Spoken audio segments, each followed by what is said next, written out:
Hello friends, कैसे हो। जी के 2020 यूट्यूब चैनल में आपका हार्दिक स्वागत है।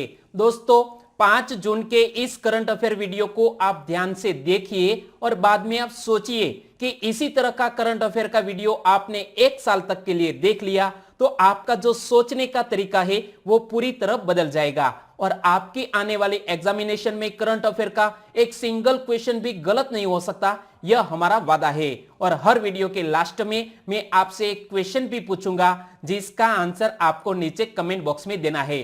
तो चलिए स्टार्ट करते हैं पहले क्वेश्चन से। हर साल कबीर जयंती कब मनाई जाती है? हर साल कबीर जयंती मनाई जाती है ज्येष्ठ माह की पूर्णिमा के दिन और 5 जून को ही ज्येष्ठ माह की पूर्णिमा थी और इसलिए इस महान संत की जन्म जयंती मनाई गई। इसलिए इस क्वेश्चन का सही आंसर है ऑप्शन सी, ज्येष्ठ माह की पूर्णिमा के दिन। और जब भक्ति आंदोलन से जुड़े हमारे इस संत कबीर जी की बात आती है तो संत कबीर का जीवन काल 1398 से 1518 तक का माना जाता है। कबीर जी का जन्म काशी में हुआ, मृत्यु मगहर में हुई। और कबीर किसके समकालीन थे वो भी एक मोस्ट इंपोर्टेंट क्वेश्चन बनता है। तो सिकंदर लोदी के समकालीन माने जाते हैं कबीर। और कबीर के शिष्य भागुदास ने किसका संकलन किया था? कबीर जी के शिष्य भागुदास ने बीजक का संकलन किया था। और कबीर जी की प्रमुख रचनाएं की बात करें तो सबद, होली, रेखताल आदि कबीर जी की प्रमुख रचनाएं हैं। और दोस्तों, हमारे भक्ति आंदोलन से जुड़े क्लास 1 से लेकर क्लास 4 तक की कोई भी एग्जामिनेशन में जब क्वेश्चन पूछ लिए जाते हैं तो आपको मैं आगे भी बता दूं, रामानंद पहले संत थे जिन्होंने हिंदी में संदेश दिया और उनके 12 शिष्य थे जो भिन्न भिन्न वर्णों से थे।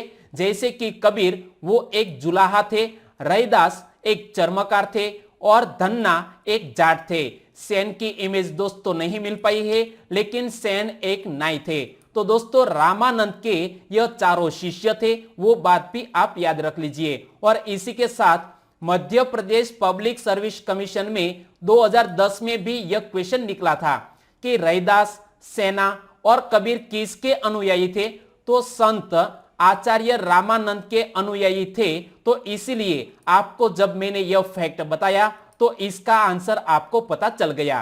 तो दोस्तों, इसी तरह हर क्वेश्चन से जुड़े इंपॉर्टेंट फैक्ट मैं आपके सामने रखूंगा और हमारा यह तरीका आपको अच्छा लगता है तो लाइक करना मत भूलिएगा। दूसरा क्वेश्चन, निम्न में से किस थीम के साथ विश्व पर्यावरण दिवस 2020 मनाया गया? तो 5 जून को विश्व पर्यावरण दिवस यानी कि वर्ल्ड एनवायरनमेंट डे मनाया जाता है और इसकी हर साल थीम भी तय की जाती है। तो 2020 में थीम क्या रखी गई है? सेलिब्रेट बायोडाइवर्सिटी, यानी कि सेलिब्रेट बायोडाइवर्सिटी जो 2020 के यह वर्ल्ड एनवायरनमेंट डे की थीम रखी गई है। तो इनसे जुड़े और भी क्वेश्चन बन सकते हैं कि प्रत्येक वर्ष वैश्विक स्तर पर विश्व पर्यावरण दिवस कब मनाया जाता है? 5 जून को मनाया जाता है। और यह दिवस मनाने का उद्देश्य क्या है? लोगों को पर्यावरण की सुरक्षा हेतु जागरूक बनाना। और विश्व पर्यावरण दिवस 2020 का विषय क्या रखा गया है? सेलिब्रेट बायोडाइवर्सिटी, यानी कि जैव विविधता 2020 की यह वर्ल्ड एनवायरनमेंट डे की थीम रखी गई है। तो यह फैक्ट भी आप याद रख लीजिए। और इसी के साथ एक कैंपेन का भी आयोजन किया गया है। इस कैंपेन का नाम है टाइम फॉर नेचर। क्या नाम है? Time for nature. और भी एक मोस्ट इंपोर्टेंट क्वेश्चन बनता है कि विश्व पर्यावरण दिन को दुनिया भर में मनाने की शुरुआत कब की गई थी? वर्ष 1974 से प्रति वर्ष यह वर्ल्ड एनवायरनमेंट डे मनाया जाता है और इस दिवस को विश्व भर में 143 देशों द्वारा प्रति वर्ष मनाया जाता है। और विश्व पर्यावरण दिवस की स्थापना मानव पर्यावरण पर स्टॉकहोम सम्मेलन के पहले दिन पर की गई थी। तो यह बात भी आपको याद रखनी है। और जब पर्यावरण की बात आती है और क्लाइमेट चेंजेस की वजह से बहुत से प्रतिकूल प्रभाव हमारी सजीव सृष्टि पर हो रहे हैं तो इसीलिए हमें कम प्रदूषण करना चाहिए और प्रकृति का संरक्षण भी करना चाहिए। और जब बात आती है यह इंपॉर्टेंट डे वाले क्वेश्चन की, तो जून में हमने कौन कौन से महत्वपूर्ण दिवस मनाए उसी के बारे में मैं आपको सीक्वेंस में बता रहा हूं। और यदि आपको याद है तो मेरे साथ साथ बोलिए। 1 जून को मनाया गया वर्ल्ड मिल्क डे, यानी कि विश्व दुग्ध दिवस। और 1 जून को ही माता पिता दिवस यानी कि पेरेंट्स डे मनाया गया। और उसके बाद आया 2 जून को तेलंगाना राज्य का स्थापना दिवस मनाया गया।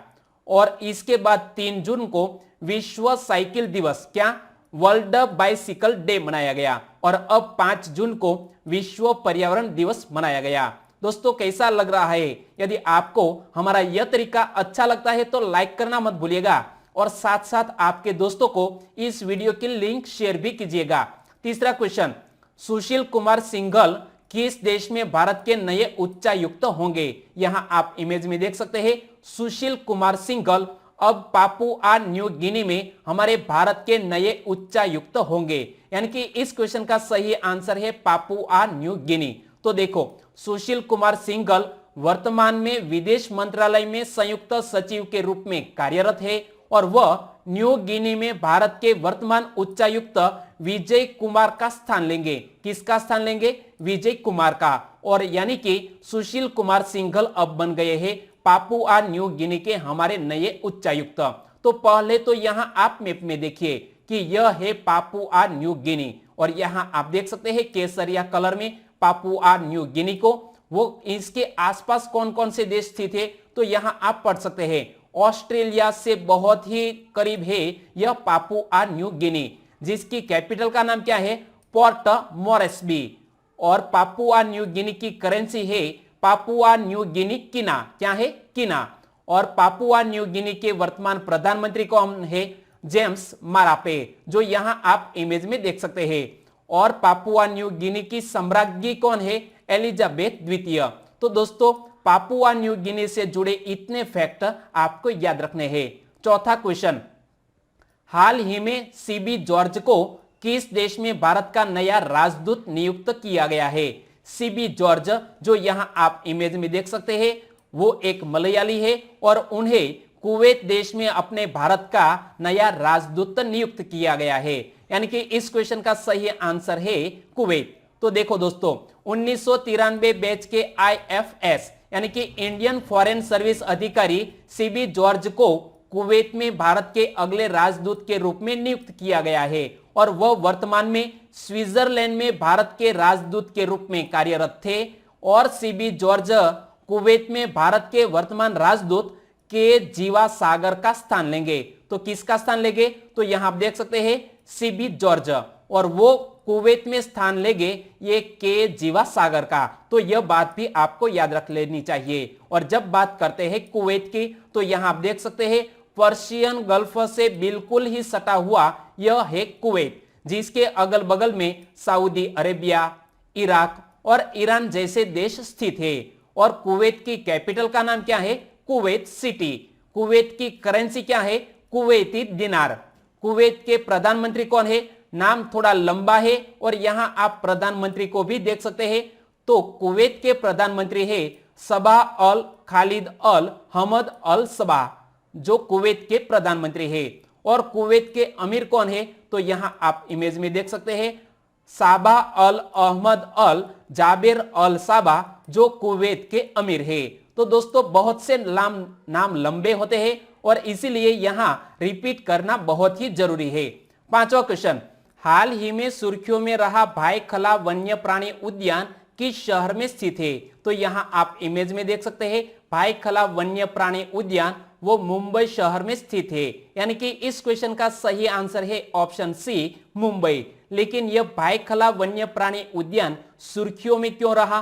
क्योंकि हाल ही में निसर्ग चक्रवात के कारण वहां जो वन्य प्राणी थे उनके जान को खतरा था। तो देखो दोस्तों भायखला में वीर माता जीजाबाई भोसले उद्यान वो प्राणी संग्रहालय है और यहाँ गेट पर भी पढ़ सकते हैं वीर माता जीजाबाई भोसले उद्यान एंड जू कहां पर स्थित है? मुंबई में। तो देखो चक्रवाती तूफान निसर्ग को देखते हुए मुंबई वन्य प्राणी उद्यान के जानवरों को सुरक्षित स्थानों पर पहुंचा दिया गया है और इसी बात को लेकर यह उद्यान सुर्खियों में था। और भी मैं आपको आगे बताऊं तो 50 एकड़ में फैले भायखला वन्य प्राणी उद्यान में इस काम के लिए एक विशेष दलों का गठन भी किया गया और उद्यान में जानवरों की स्थिति पर नजर रखने के लिए सीसीटीवी कैमरे भी लगाए गए हैं। और यहाँ आप देख सकते हैं खूबसूरत नजारा है और कई सारे दर्शनार्थी यहाँ देखते हैं। और जब बात करते हैं मुंबई की, तो यहाँ आप मैप में देखिए कि यहाँ पर है दादर, और दादर से कुछ ही आगे बढ़ते हुए यहाँ पर है वीर माता जीजाबाई भोसले उद्यान एंड जू, और यहाँ आगे बढ़ते हुए यहाँ एक शब्द लिखा है कोलाबा। कोलाबा इसीलिए भी फेमस है क्योंकि हमारे शिवाजी ने एक नौसेना का गठन किया था, इसका मुख्यालय यहाँ कोलाबा में था। तो देखो दोस्तों, मुंबई बोले तो महाराष्ट्र की राजधानी और देश की आर्थिक कैपिटल। मुंबई पत्तन भारत के लगभग आधे समुद्री माल की आवाजाही करता है, और मुंबई शहर भारत के पश्चिमी तट पर कोंकण तटीय क्षेत्र में उल्हास नदी के मुहाने पर स्थित है। और इसलिए यहां से भी क्वेश्चन बन सकता है कि मुंबई किस नदी के मुहाने पर स्थित है? उल्हास नदी के मुहाने पर। और बॉलीवुड शब्द बॉम्बे व हॉलीवुड को मिलाकर निर्मित किया गया है। तो बॉम्बे से लिया गया है बो, और हॉलीवुड से लिया गया है यह तीन शब्दों, और इसी तरह यह बॉलीवुड शब्द बना है। अगला क्वेश्चन, निम्न में से किस बैंक के एमडी और सीईओ के रूप में सुब्रमण्यन सुंदर के कार्यकाल को दूसरी बार बढ़ाया गया है? तो हाल ही में लक्ष्मी विलास बैंक के मैनेजिंग डायरेक्टर और चीफ एग्जीक्यूटिव ऑफिसर सुब्रमण्यन सुंदर के कार्यकाल को बढ़ाया गया है। यानी कि इस क्वेश्चन का सही आंसर है लक्ष्मी विलास बैंक। तो देखो दोस्तों, लक्ष्मी विलास बैंक के एमडी और सीईओ सुब्रमण्यम सुंदर का कार्यकाल भारतीय रिजर्व बैंक की मंजूरी मिलने के बाद बढ़ा दिया गया है, और उनके कार्यकाल को 6 महीने की अवधि यानी कि 30 नवंबर 2020 तक अथवा एक नए सीईओ की नियुक्ति तक, जो भी पहले हो तब तक के लिए उनका कार्यकाल बढ़ाया गया है। और इसी बात को लेकर यह लक्ष्मी विलास बैंक सुर्खियों में है। तो लक्ष्मी विलास बैंक की स्थापना 1926 में हुई, और लक्ष्मी विलास बैंक का हेडक्वार्टर कहां पर स्थित है? तमिलनाडु के चेन्नई में। और यह कार्यकाल बढ़ाया है आरबीआई ने। तो आरबीआई की स्थापना 1 अप्रैल 1935 को भारतीय रिजर्व बैंक अधिनियम 1934 के प्रावधानों के तहत की गई थी। और आरबीआई के वर्तमान गवर्नर कौन है? शक्तिकांत दास। और शक्तिकांत दास हमारे आरबीआई के 25वें गवर्नर है। और आरबीआई का हेडक्वार्टर कहां पर स्थित है? मुंबई में स्थित है। और यहां आप इमेज में भी हेडक्वार्टर को देख सकते हैं। 7वां क्वेश्चन, गूगल के पूर्व सीएफओ पैट्रिक पिचेट को किसने अपने बोर्ड का नया अध्यक्ष नियुक्त किया है? पैट्रिक पिचेट को हाल ही में ट्विटर ने अपने बोर्ड का नया अध्यक्ष नियुक्त किया है। यानी कि इस क्वेश्चन का सही आंसर है ट्विटर। और यहां आप पैट्रिक पिचेट को भी देख सकते हैं। तो देखो, ट्विटर ने गूगल के पूर्व मुख्य वित्तीय अधिकारी यानी कि चीफ फाइनेंशियल ऑफिसर पैट्रिक पिचेट को अपने बोर्ड का नया अध्यक्ष नियुक्त किया है, और वह अमित कॉर्डेस्टानी की जगह लेंगे। और पिचेट 2017 में ट्विटर के निदेशक मंडल में शामिल हुए, और 2018 के अंत से एक प्रमुख स्वतंत्र निदेशक थे, और वो अब बन गए हैं ट्विटर के बोर्ड के नए अध्यक्ष। तो यहां हम बात करते हैं ट्विटर की। ट्विटर के सीईओ कौन है? तो जैक डॉर्सी। और ट्विटर का गठन 21 मार्च 2006 को किया गया, और ट्विटर का मुख्यालय सैन फ्रांसिस्को, कैलिफोर्निया और संयुक्त राज्य अमेरिका में स्थित है। तो यह फैक्ट भी आपको याद रखने हैं। अगला क्वेश्चन, निम्न में से किसको वाफ्टा का नया अध्यक्ष नियुक्त किया गया है? वाफ्टा का नया अध्यक्ष हाल ही में कृष्णेंदु मजूमदार को नियुक्त किया गया है। यानी कि इस क्वेश्चन का सही आंसर है ऑप्शन डी, कृष्णेंदु मजूमदार। और कृष्णेंदु मजूमदार किसका स्थान लेंगे? पिप्पा हैरिस का स्थान लेंगे, और इसीलिए यह बाफ्टा सुर्खियों में है। तो बाफ्टा का पूरा नाम क्या होता है? British academy of film and television arts. तो देखो, एमी पुरस्कार विजेता टेलीविजन निर्माता कृष्णेंदु मजूमदार को British academy of film and television arts यानी कि बाफ्टा का नया अध्यक्ष नियुक्त किया गया है, और वह पहले अश्वेत व्यक्ति है जिन्हें बाफ्टा के 73 साल के इतिहास में बाफ्टा का अध्यक्ष चुना गया है। और यहां आप इस व्यक्ति को भी देख सकते हैं, तो नाम मत भूलिएगा, कृष्णेंदु मजूमदार। और देखो दोस्तों, कृष्णेंदु मजूमदार ने किसका स्थान लिया है? वो भी एक मोस्ट इंपोर्टेंट क्वेश्चन बनता है। तो कृष्णेंदु मजूमदार ने पिप्पा हैरिस का स्थान लिया है, और मजूमदार 14 वर्षों से बाफ्टा के साथ जुड़े हुए थे और वो अब बन गए हैं बाफ्टा के प्रेसिडेंट। 9वां क्वेश्चन, भारत किसके साथ पहली बार द्विपक्षीय शिखर सम्मेलन आयोजित करेगा? भारत पहली बार यह आभासी द्विपक्षीय शिखर सम्मेलन आयोजित करने जा रहा है ऑस्ट्रेलिया के साथ। यानी कि इस क्वेश्चन का सही आंसर है ऑप्शन ए, ऑस्ट्रेलिया। तो देखो, प्रधानमंत्री श्री नरेंद्र भाई मोदी जी ने ऑस्ट्रेलियाई पीएम स्कॉट मॉरिसन के साथ एक आभासी द्विपक्षीय शिखर सम्मेलन में हिस्सा लेंगे और यह भारत द्वारा आयोजित होने वाला पहला वर्चुअल द्विपक्षीय शिखर सम्मेलन है। और जब हमारे भारत और ऑस्ट्रेलिया के बीच रिश्तों की बात आती है तो भारत और ऑस्ट्रेलिया ने 2015 में अपना पहला द्विपक्षीय नौसैनिक अभ्यास किया था और इस अभ्यास को क्या कहा जाता है? तो ओसी इंडिया एक्स कहा जाता है, यानी कि ऑस्ट्रेलिया इंडिया एक्सरसाइज। और इसके अलावा दोनों देश द्विपक्षीय सैन्य अभ्यास करते हैं जिसे ऑस्ट्रेलिया हिंदुस्तान कहा जाता है। उनमें से पहले पहले शब्दों को जोड़कर यह ऑस्ट्रा हिंद कहा जाता है। और यहां देख सकते हैं यह 2015 में पहली नेवल एक्सरसाइज की गई थी भारत और ऑस्ट्रेलिया के बीच। और यहां हम जब बात करते हैं ऑस्ट्रेलिया की, तो दक्षिण गोलार्ध में स्थित है यह ऑस्ट्रेलिया। ऑस्ट्रेलिया की कैपिटल का नाम क्या है? कैनबरा।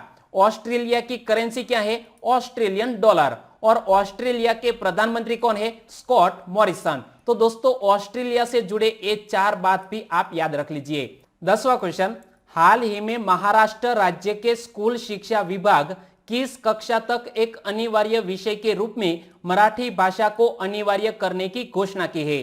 तो महाराष्ट्र के शिक्षा विभाग में 10वीं कक्षा तक मराठी भाषा को अनिवार्य करने की घोषणा की है।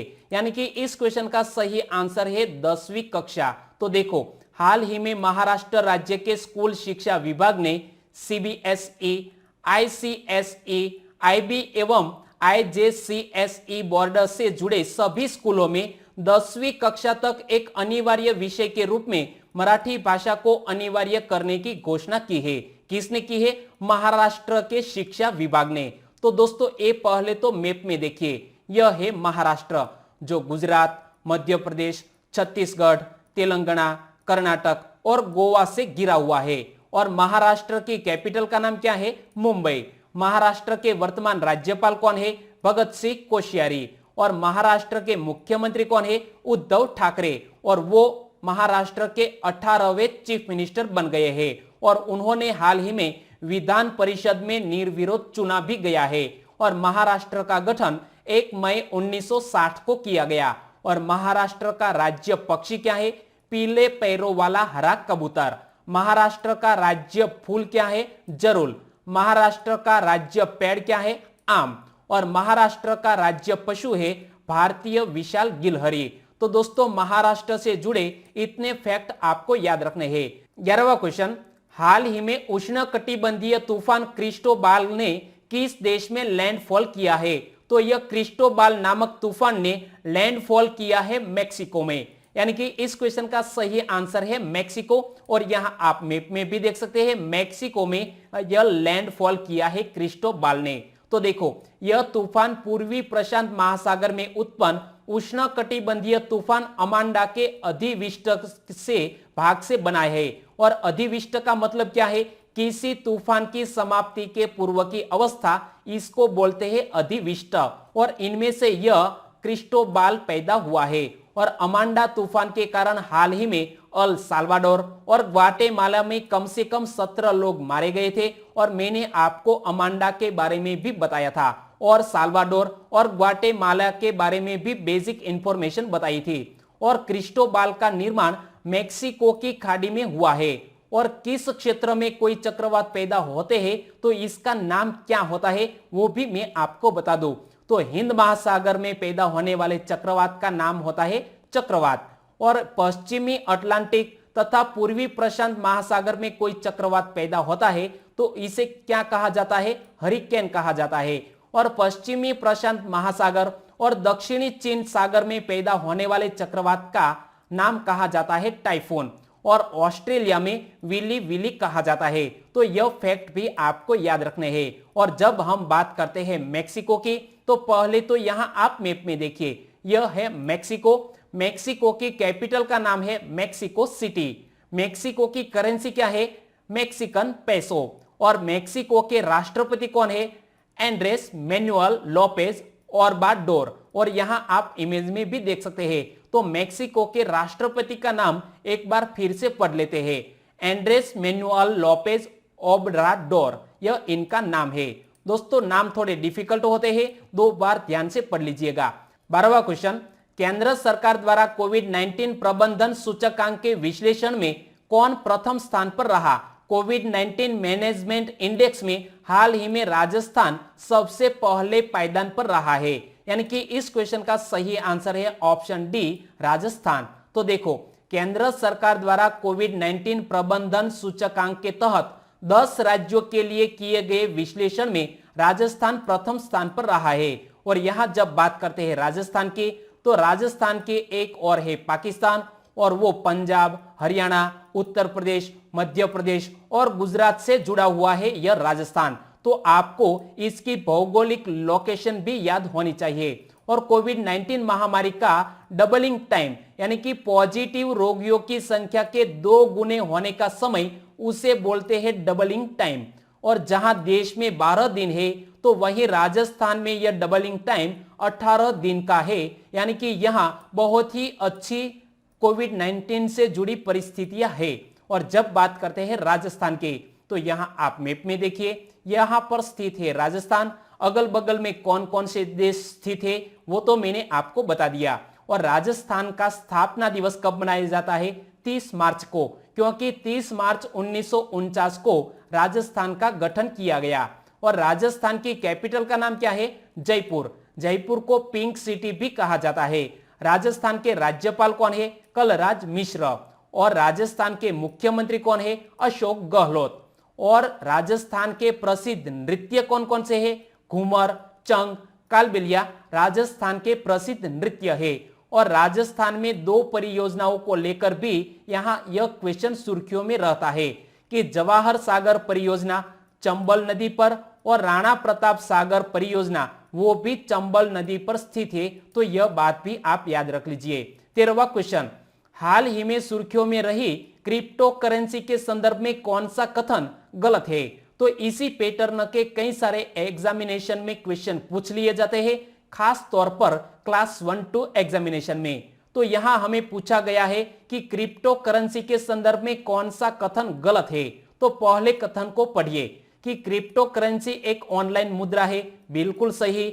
बिटकॉइन विश्व की पहली क्रिप्टो करेंसी है, यह कथन भी सही है। यानी कि यहां दोनों कथन सही है, यानी कि इनमें से एक भी कथन गलत नहीं है। यानी कि हमारा क्वेश्चन का आंसर बन जाता है ऑप्शन डी, इनमें से कोई भी कथन गलत नहीं है। तो देखो दोस्तों, कुछ दिन पूर्व ही सर्वोच्च न्यायालय ने यानी कि सुप्रीम कोर्ट ने 6 अप्रैल 2018 को जारी किए गए भारतीय रिजर्व बैंक के सर्कुलर को रद्द करके देश में क्रिप्टो एक्सचेंजों की स्थापना का मार्ग प्रशस्त किया है। और इसीलिए यह क्रिप्टो करेंसी सुर्खियों में है। और हमारे विश्व की पहली क्रिप्टो करेंसी कौन सी है? बिटकॉइन। और इसको किसने निजात किया था वो भी मैं आपको बता दूं। तो देखो दोस्तों, क्रिप्टो करेंसी क्रिप्टोग्राफी प्रोग्राम पर आधारित एक वर्चुअल करेंसी या ऑनलाइन मुद्रा है। और यह peer to peer cash system पर आधारित है। और वर्ष 2009 में किसी समूह या व्यक्ति ने सतोशी नाकामोतो, क्या नाम है? सतोशी नाकामोतो के छद्म नाम से बिटकॉइन के नाम से पहली क्रिप्टो करेंसी बनाई थी। और हाल ही में कई सारे देश क्रिप्टो करेंसी यानी कि वर्चुअल करेंसी बनाने की फिराक में है, जैसा कि चीन। और फेसबुक भी अपनी क्रिप्टो करेंसी लॉन्च करने की तैयारी कर रहा है। और अब बात करते हैं पिछले वीडियो के क्वेश्चन की। तो पिछले वीडियो में मैंने आपसे क्वेश्चन पूछा था कि निम्न में से किस मैराथन को 124 सालों के इतिहास में पहली बार रद्द कर दिया गया है? कोविड-19 के चलते यह 124 साल के इतिहास में पहली बार यह बोस्टन मैराथन को रद्द कर दिया गया है। यानी कि इस क्वेश्चन का सही आंसर था ऑप्शन डी, बोस्टन मैराथन। और इसका सही आंसर दिया है मेर शीतल ने, और वो गुजरात के नवागाम से है। तो श्री भगवान राय, उन्होंने भी इस क्वेश्चन का सही आंसर दिया। मुकेश कुकड़िया गुजरात के राजकोट जसदन बरवाला से है। वनकर नितिन कुमार गुजरात के अहमदाबाद से।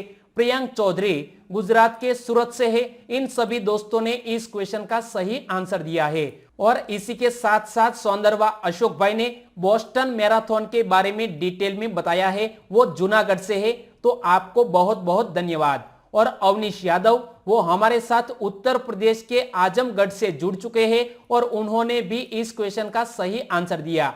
तो पवन कुमार वो झारखंड के साहिबगंज से है और उन्होंने यूएस मैराथन लिखा है, तो प्लीज दोस्त करेक्शन कर लीजिएगा, सही आंसर आता है बोस्टन मैराथन। और कविता जैन वो बीके धानेरा से है, मतलब गुजरात से है, उन्होंने भी इस क्वेश्चन का सही आंसर दिया।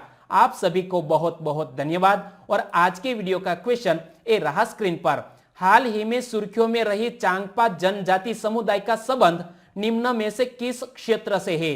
कल ही मैंने आपको वीडियो में बताया था, चांगपा जनजाति समुदाय के बारे में डिटेल में बताया था। और यदि आपको याद है तो सही आंसर इन 4 ऑप्शन में से चुनिए और सही आंसर देना है नीचे कमेंट बॉक्स में। तो दोस्तों आंसर देना मत भूलिएगा। और आज का वीडियो कैसा लगा, अच्छा लगा, हेल्पफुल लगा, तो आपके दोस्तों को फेसबुक, व्हाट्सएप और टेलीग्राम के जरिए इस वीडियो की लिंक शेयर करना मत भूलिएगा। और एक लाइक तो बनता ही है। कल फिर मिलेंगे नए करंट अफेयर के साथ, तब तक के लिए टेक केयर एंड जय हिंद।